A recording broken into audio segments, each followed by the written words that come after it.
अस्सलाम वालेकुम। मैं तुहाडा लकी भाई अपने ही जाती चैनल तो तुहाडे नाल गल कर रहा। अज का वाकया ना मैं ते मेरा कज़न अमजद, ठीक है ना, असी साडे दोनों नाल पेश आया। असी ना जा रहे सीगे खुलने वाले यानी कि फैसलाबादों खुलने जा रहे थे। खुलने जाते ना मोटरसाइकिल वो चला रहा सी। मोटरसाइकिल चला रहे ना तकरीबन अद्धा वजे दा रस्ता हो गया सी ते ना वो रक्शा एक क्रॉस करन लगा। इंज करके क्रॉस करन लगा ते क्रॉस इधर पता रक्शे दी चिंची रक्शा ਉਹਦੀ स्पीड थोड़ी स्लो होंगी है तो उन्होंने क्रॉस करन लगा तो क्रॉस करन लगे बराबर करके उन्होंने ब्रेक ला ली। ब्रेक करके आस्ता कर लिया यानी कि उन्होंने क्रॉस नहीं किया तो पीछे ले गया। उस तरह जिदा उन्होंने क्रॉस करन लगा उन्होंने पीछे लिया। मैं उन्होंने कहा मैं यार कि क्रॉस तो जगह सारी साफ रोड तू कत कहता नहीं वो वजह नहीं कहता वजह मेरी सुन गौर। मैं क्या हाँ कहता आ सवारियां बैठिया ना रक्शे के पिछली साइड पर। मैं कहा हाँ बैठिया।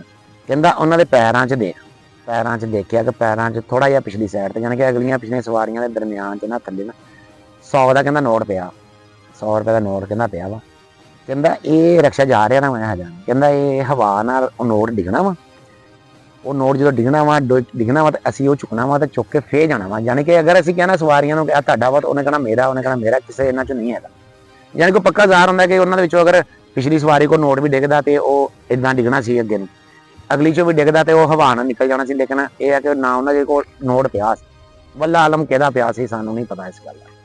अच्छा असी आस्ता कर लिया मोटरसाइकिल उन्हें ना मोटरसाइकिल रक्शे के पिछे पिछे कर लिया यानी कि फासला थोड़ा जिहा रख लिया तो नोट ना जिहड़ा ना ज़ाहिर का नोट सीगा वो किहड़ा इट सी जिहड़ा डिगनी नहीं सी।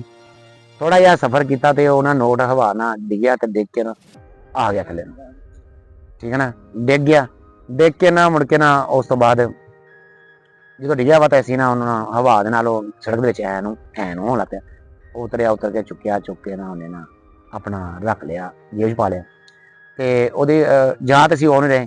किसी टाइम इदा भी हो जाता बंदे को एक चीज़ नज़र आ जाती है तो हालांकि उत्थे नज़र आनी बंद ही नहीं सी जिथे पैरों के लागे हो सीगा लेकिन वो नज़र आया तो उन्हें उस नोट में चुक लिया। बाकी इदा का वक्त तुहाडे नाल भी होया तो दस्सिओ जरूर। दुआवां याद रखियो। बड़ी मेहरबानी। अल्लाह हाफिज़।